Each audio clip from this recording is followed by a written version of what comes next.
Good morning, everybody, and welcome to the Daiwa Anglo-Japanese Foundation. My name is Jason James, and I'll just do a brief introduction before we start. So I'll just briefly introduce our two panelists, Jon Snow, who's joining us from London, and Richard Lloyd Parry in Tokyo. I don't suppose either of them needs very much introduction, but Jon Snow is a presenter for Channel 4 News. He's actually their longest running presenter, having been since 1989 in that role, from where, of course, he's covered a wide variety of major world events for more than 4 decades. He was awarded a BAFTA Fellowship in 2015, and he has won the Royal Television Society's Presenter of the Year award 5 times. And Richard Lloyd Parry is the Asia editor of The Times, who's been based in Tokyo since 1995. He's reported widely across the whole of Asia and is also the author of 3 books, 2 of which are about Japan, and 1 of which specifically is about the tsunami, Ghosts of the Tsunami, which was published in 2017 and won a prize in 2018. So that's my introduction, and I'll hand over to Jon Snow. But before he starts, we're just going to show you 2 minutes of a video, Jon Snow's Tsunami Diary.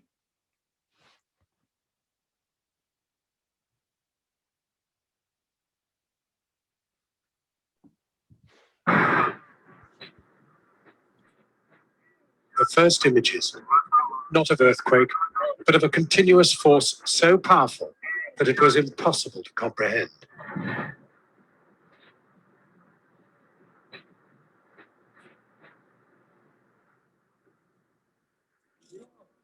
First the shock, then the dawning understanding that in this filthy tide of blackened sea, human life was being extinguished on an unimaginable scale. In this instant, as a reporter, I knew I would have to go. This is my diary of one of the most challenging assignments I have known.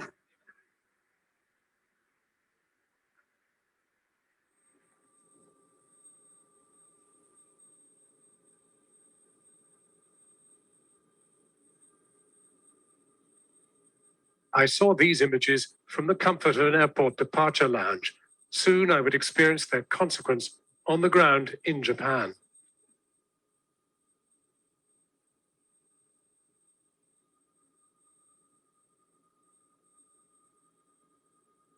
The sheer scale of it. Doubts filled my head. Would I cope? Would I find the words without cliché or hyperbole?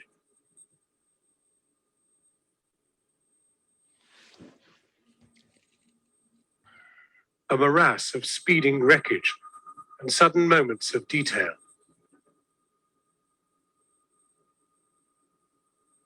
"13 hours later, I would land in southern Japan. Emerging from Osaka.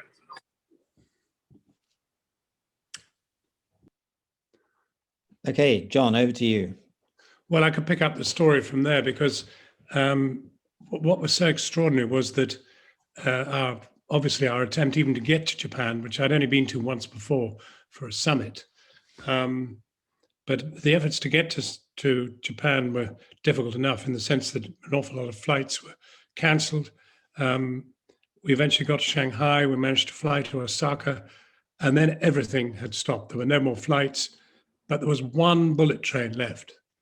And I'd never been on the bullet train before, and obviously that in and of itself was an extraordinary experience. But and I didn't know the rules for getting onto the thing, and we had an awful lot of kit, and there were only 3 of us, and we each stood at a door and threw it into the train in the 2 minutes that you're allowed to board the train. We got to Tokyo, and then we drove into the epicenter around Fukushima and Fukushima and further up. I mean, I had never, ever, I'd never been in an earthquake. Well, I'd been in an earthquake. I had been in an earthquake in Iran and various other places, but never anything like this. This was on a scale and with a power that was beyond anything I'd ever known. and it was impossible adequately to describe it. That little snatch from my diary loses quite a lot because there were obviously a lot of really terrible sound effects, which brought the whole thing very much to life and death. But what was so extraordinary was that in Tokyo itself, there was still a strange normality as people were still going about their lives before we then headed off north. And it wasn't that long. I mean, I don't remember how long it was, 2 or 3 hours, maybe more, in the dark getting up there. But then finding ourselves on the edge of it, and because of the time difference, having somehow to do a report from the middle of the road, lit by a street lamp, to try and tell people back in Britain and across, our area, what exactly had happened and how it felt. And we had no real way of calculating how terrible the carnage had been.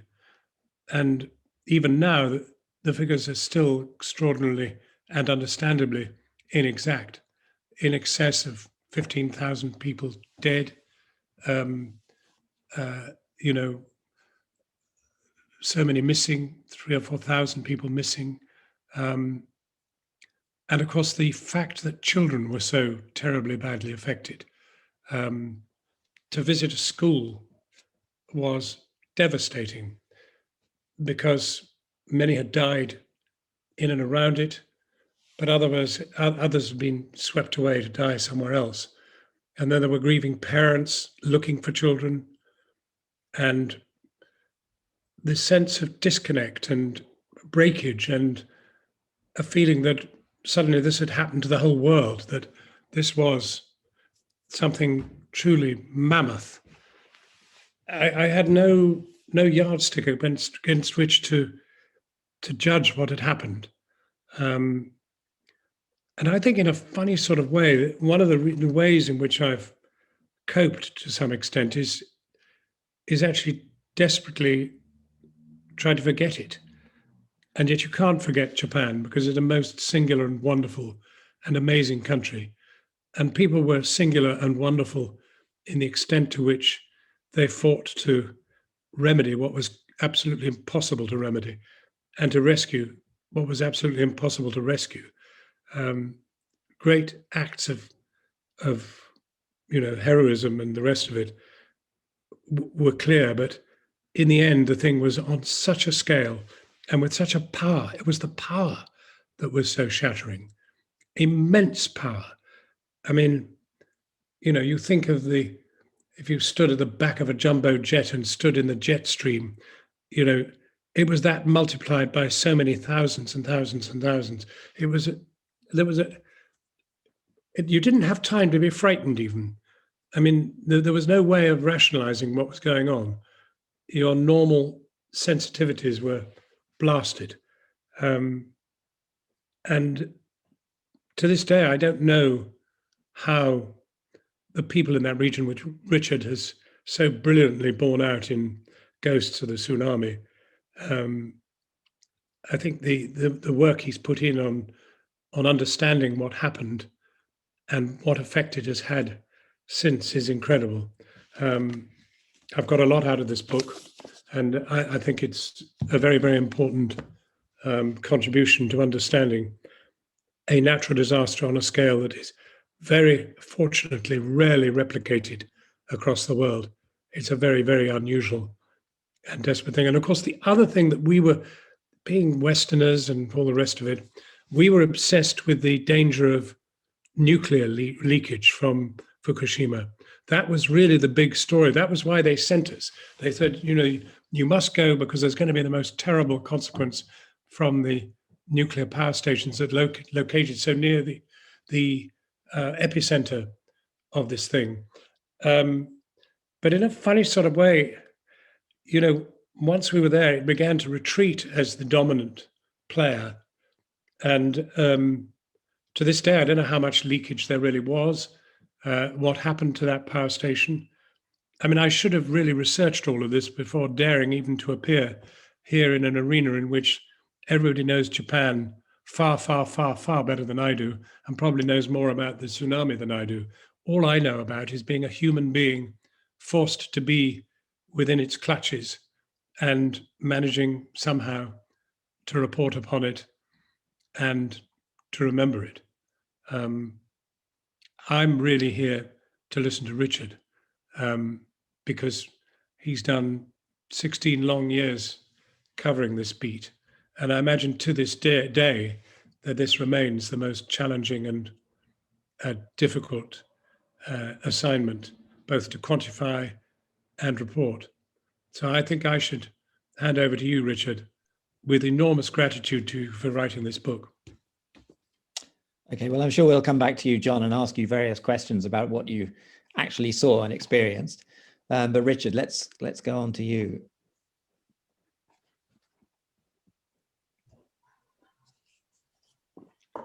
Thank you very much. Good evening to everyone from very rainy Tokyo. And thank you very much for this invitation to talk about March 2011. It's a great pleasure and an honor to sit virtually side by side with John. And we were talking about this, about how time passes in funny ways now. Because March 2011 really doesn't seem that long ago. In a strange way, March 2020, a year ago, feels like longer ago than March 2011 for all the obvious reasons. I remember very clearly where I was and what I was doing at the time the earthquake struck. I was in Tokyo in my 10th floor office. It was a Friday afternoon. And I'd already lived in Tokyo for 16 years. And people who live in Japan experience a lot of smallish earthquakes. You get used to them. Every few months, there's a significant rumble. We had one, in fact, 2 weeks ago, really quite a strong one. And you can become, after a while, almost blasé about them. But this earthquake at 2:46 on the 11th of March 2011 was immediately, it was clear it was out of the ordinary. It was the worst earthquake I or anyone I knew had experienced. The building shook, the shaking got stronger. And for the first time in my long experience of these things, I climbed under my desk and took cover. It would probably have been a futile thing to do, but it's somehow consoling. You have to do something. But we were fine, and Tokyo was fine. It was a big shake. Millions of people in Tokyo were inconvenienced that day by delays to trains. Some people had to walk home, didn't get home till the early hours. But only a handful of people were killed or injured in Tokyo, which is a city of essentially more than 30 million people. And that became clear fairly early on. We went outside. My office then was in a district called Ginza, which many of you know, a rather smart district. And I remember going to a shop near the office that sold exquisite ceramics. They had plates there that sold for £5,000 each. And the shopkeeper hadn't lost a single plate. They'd shaken, but nothing had broken. But then back in the office with the TV on, we started to see the pictures coming in from northeast Japan. We knew that the epicenter of this earthquake was up there, not under us in Tokyo. And all these Japanese TV stations and all mainstream Japanese newspapers have a helicopter for exactly this purpose, and they all sent them up. And so the remarkable film, and I'm very glad we saw it just now in John's film, of the tsunami coming in was broadcast live. I was sitting watching that as it happened, filmed from the helicopter. And you saw it just now, this almost like a brown monster coming in over the land, deep inland, eating the beach, eating the fields, eating roads, cars, houses, people. And even, did you notice there were those houses being carried along by the wave, roofs burning, being carried along by the wave. And then the towns and the cities overwhelmed, and even burning. I remember there was one thing I never forget seeing quite late in the evening was there's one city called Kesenuma, which has a big harbour, a deep harbour. And in the harbour were very large ocean-going ships. And the ships were smashed against the harbour and carried onto the town. And they shed their fuel, and the fuel caught fire. So what you had was a spectacle of this small city inundated by water and then burning, being set alight by these burning ships. It was like a science fiction film. And I realized then that this was a historic natural disaster, the kind of thing that happens once in 100 years or more. But the other thought and sensation I had was that I had seen this before. Because in 2004, on Boxing Day, there was, as many of you will remember, the Indian Ocean tsunami, where a similar sized earthquake set off a tsunami that affected 13 countries, I believe. 250,000 people were killed. And I had spent 2 weeks after that in Aceh in Indonesia, reporting in a daze on the terrible destruction there. And it was a very difficult experience. It was a terrible thing. But at the time, and in an awful and almost rather cold way, I can remember thinking, you've got to remember this. This, in some ways, is a privilege. This is a natural phenomenon that a human being gets to witness very rarely, not even once in a lifetime. You won't see this again in your life. And then 6 years later, it did happen again, up the road, more or less, from where I was living. So, of course, as a reporter, I headed up there as soon as I could the next day. It took 24 hours. Normally, it's a drive of 4 or 5 hours. But the elevated expressways were closed for safety. And in our hire car, a small group of colleagues and I, it took us 24 hours to get there. We got there at dawn on the Sunday morning. The earthquake had happened on the Friday. And I spent about 2 weeks traveling up and down the coast, mainly Miyagi and Iwate prefectures. And of course, it was a fearful spectacle. I remember the very first place we reached was the small airport south of the city of Sendai, which is the main city in that region, which had been overwhelmed by the wave. It's in fact close to that film we saw in Jon's film where the wave is coming in. And I remember driving in along the slip road and among all the other rubble, seeing a light plane in the branches of a tree where it had been lifted up and deposited by the water. There were so many bizarre, unimaginable juxtapositions like that. And the other thing that people tend to forget is that there were aftershocks going on all the time, several times a day, these rumbles. And so we moved from town to town. There were, Jon has captured some of the scale of it. You were visiting towns and villages which had been completely washed away. I remember going into a town called Shizugawa, which is part of an area called Minami Sanraku. I think that was the most complete destruction I saw. And we were in this hire car, and of course we had the little sat-nav screen in the car, and we trying to find out where we were going. And we came along the road, and we saw on the sat-nav the town on the sat-nav, and there was a school, there were government offices, there were houses. There they were, these individual buildings visible on the sat-nav. But on the ground, there was nothing there.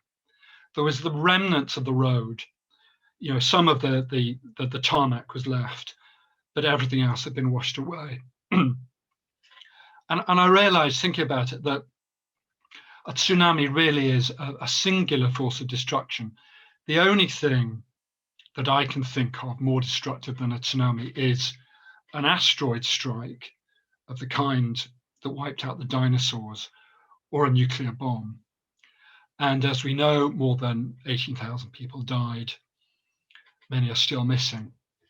So I recognized right away that this really was a historic event at the extremes of human experience.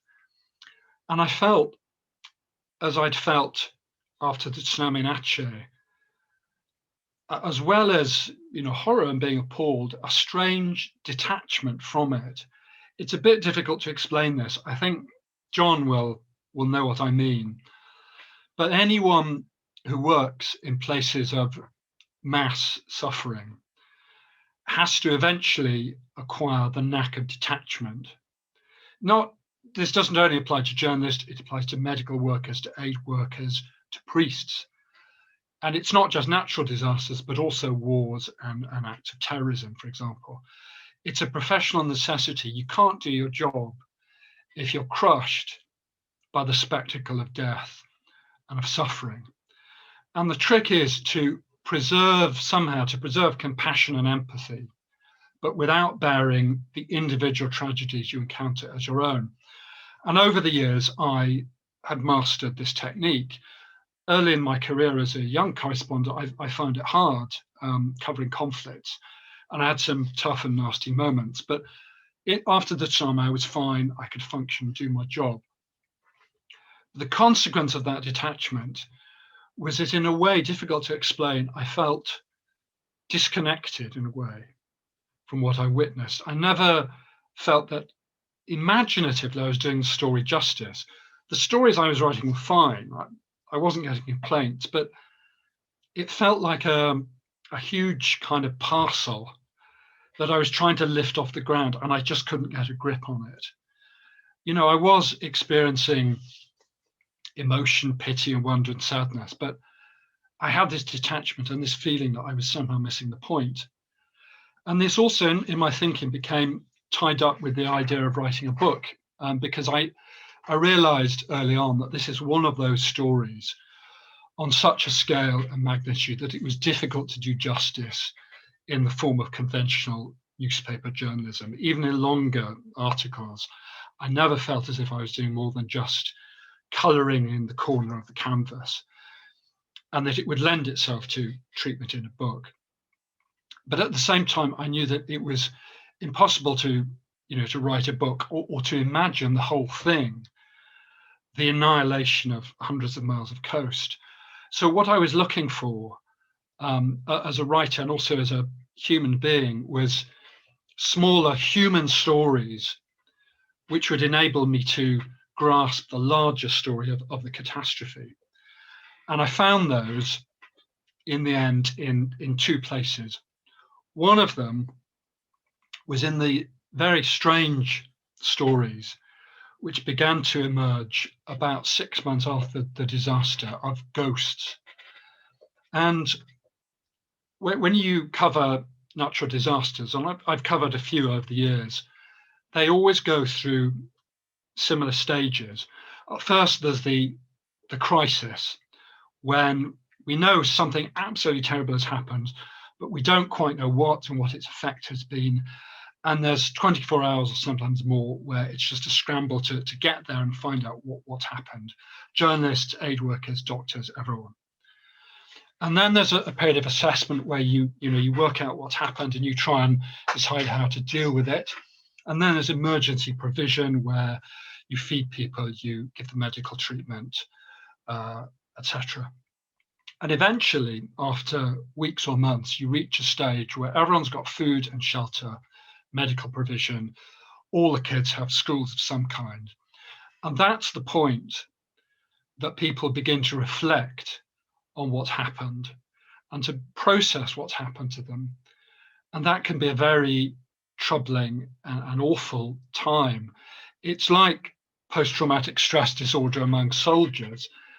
It doesn't always strike on the battlefield. It's when you're back home among your loving family that the psychological suffering kicks in.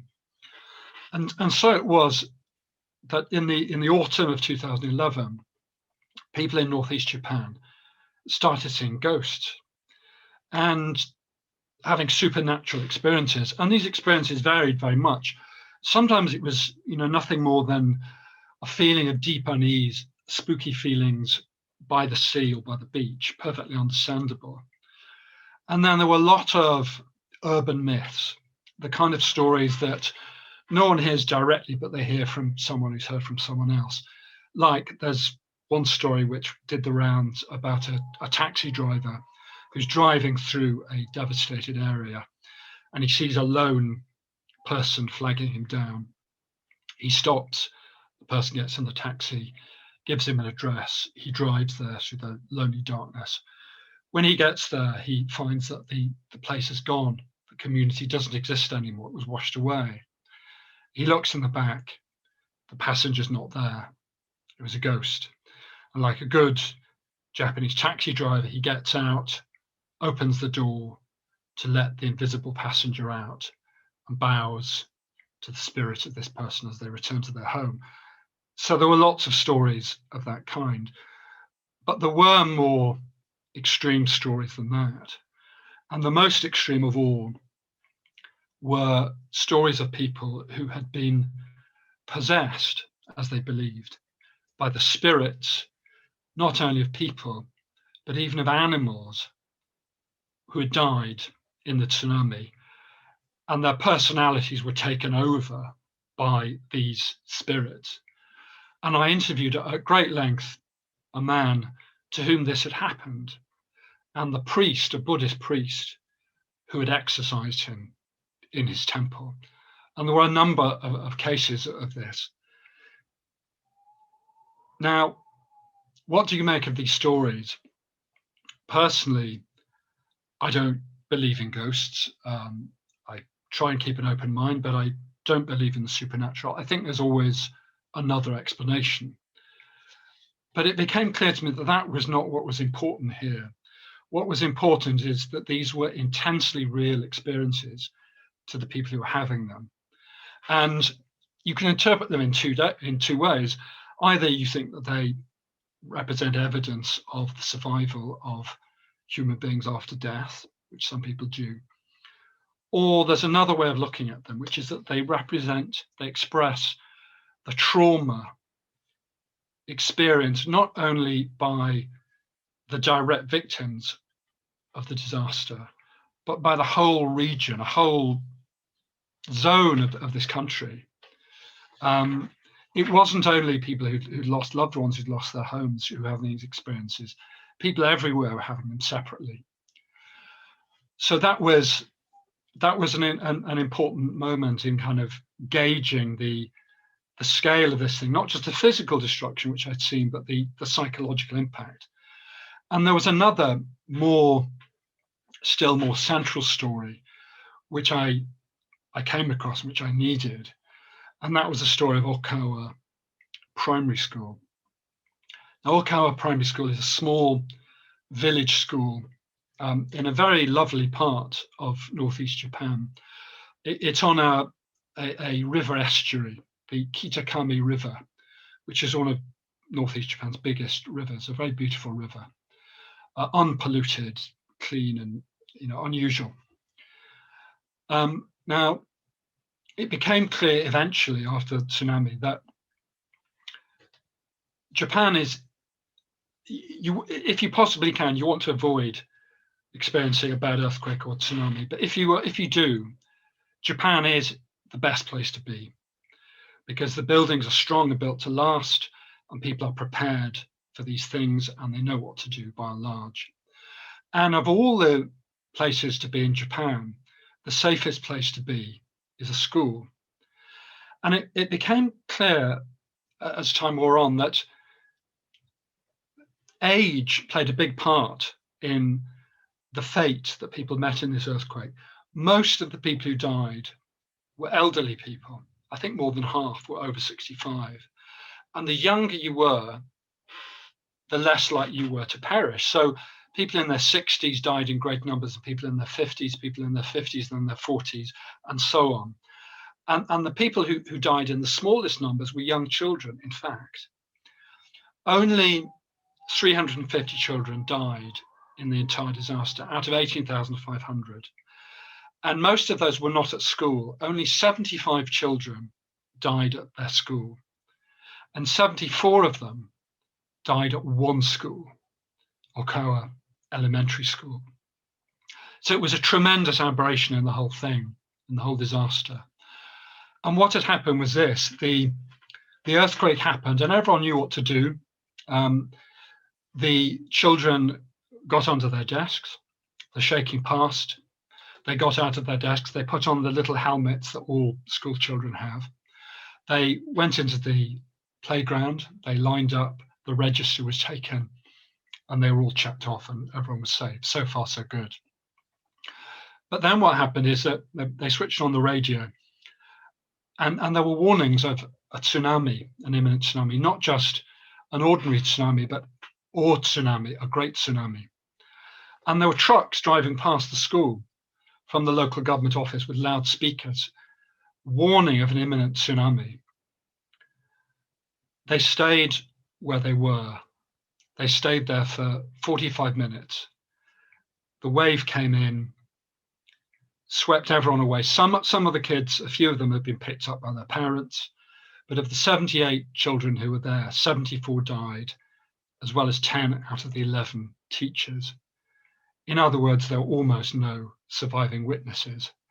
Now, in a disaster where 18,500 people died, it's impossible really to speak of particular tragedies. Every one of those lives lost is a tragedy. But within the whole disaster, the tragedy at this school, I think, stood out as maybe the greatest single heartbreak, that so many kids had died. And as well as being heartbreaking, it was a mystery. How had this happened? Why had it happened? And why, over time, it became clear, was it being covered up by the local authorities? So this was a story that preoccupied me and became one of the subjects of the book that Jon spoke very kindly about. It was also a story about the parents of the children who died at the school. You can imagine the effect that has on a community. It's a rural community. Everyone knew someone who'd lost their kids at school. Some people had lost all their kids. Some people had lost 3 kids.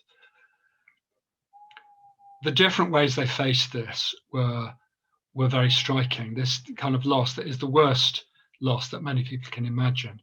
And of course, many of them were absolutely crushed by what had happened. They weren't interested in talking about it. Why should they?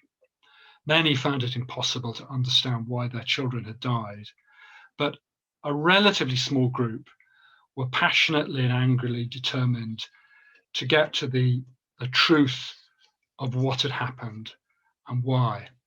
And they used public meetings to question and to berate the local officials in a way that you rarely see in Japan. It's really very unusual, and to demand answers from them about what had happened.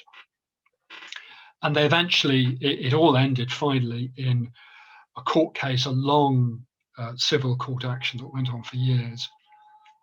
But this was a story that also, for me, distilled a lot of things about this disaster. One of the, I don't want to say problems, but one of the features of natural disasters is that they don't have politics in a way.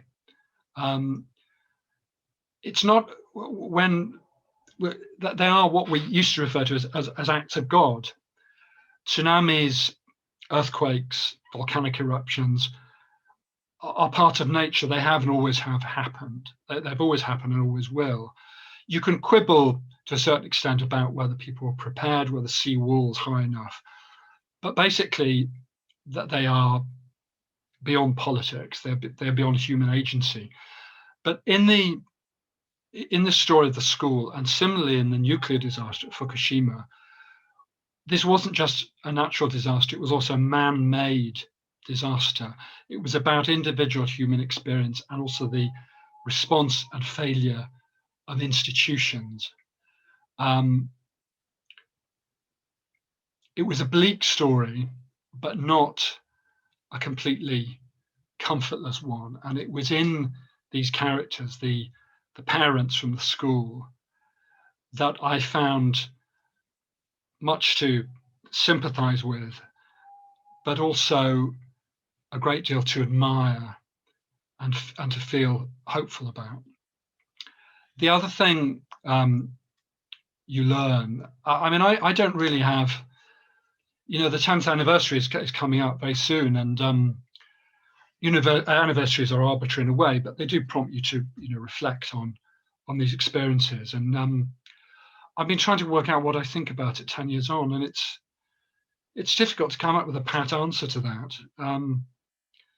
But several things became clear to me over the years I considered this. And one is that we look for consolation naturally as human beings. And one of the silver linings that people often take from disaster is that however terrible they are, they bring out the good and the strengths and the virtues of human beings.